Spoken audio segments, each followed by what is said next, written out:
Անձրև է և գուցե ամպերն են գոռում։ Սա էր տիկին Ժենիկի առաջին արձագանքը Թեհրանում անսպասելի պայթած իսրայելական առաջին ռումբերին։ Չէի մտածում, որ պետք է ռումբ լինի։ Աղջկաս հետ հանգիստ հեռախոսով խոսում ենք, այդ ձայներն էլ լսում ենք, այդտենց թրասում կանգնած են բան։ Այդտենց ոչ չեմ վախեցել, որովհետև մենք Իրաքի կռիվն էլ տեսել ենք։ Ոչ մի վախ չունիմ այդտենց։ Հետո խոսացիմ աղջկաս հետո նորեն քնել ենք։ Մինչև առավոտ պայթելու ձայնը լսել ենք։ Ժենիկ Միրզայանին ու ամուսնուն պատերազմի սպառնալիքը չէ, որ հայրենիք է բերել։ Հայաստան հաճախ են գալիս։ Այս անգամ էլ պլանավորել էին դեռ մինչև պատերազմը։ Հակառակ դեպքում գուցե չգային էլ, ինչպես շատերը, նույն իրենց հայկական թաղամասից, որ այս օրերին գնալու տեղ չունեն։ Ամեն մարդ այդքան բյուջե չունի, որ կարողանա գա Հայաստան։ Մարդը պասպորտ չունի, ինձ գա Հայաստան։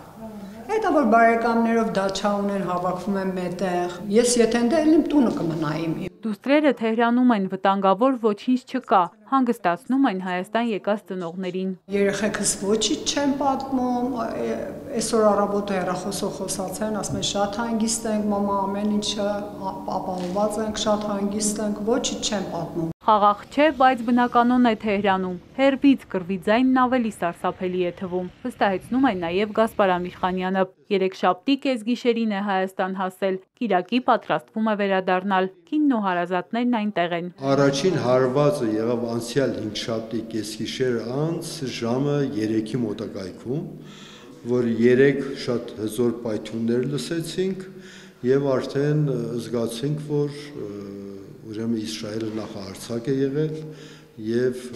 Իրանն էլ որոշեց, որ պիտի պատասխանի։ Այդպիսով այս հեռահար պատերազմը սկսվեց։ Հայկական թաղամասի մոտակայքում էլ պայթյուններ եղել են, մոտ ձայներից ասում է շենքերը դողում էին, մարդիկ պատսպարվում էին, ով ինչպես կարող է, ձայները լռելուն պես կյանքը շարունակվում է ինչպես նախկինում, փոքր վերապահումներով։ Այսօր էլ որ ես ձեզ հետ խոսում եմ, կյանքը բնականon է,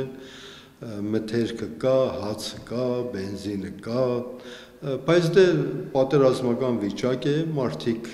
որոշները մի վախի մեջ են, ապահովության համար մեծ մասամբ գնացել են մոտակա քաղաքները, որ իրենց կարծիքով ավելի անվտանգ է,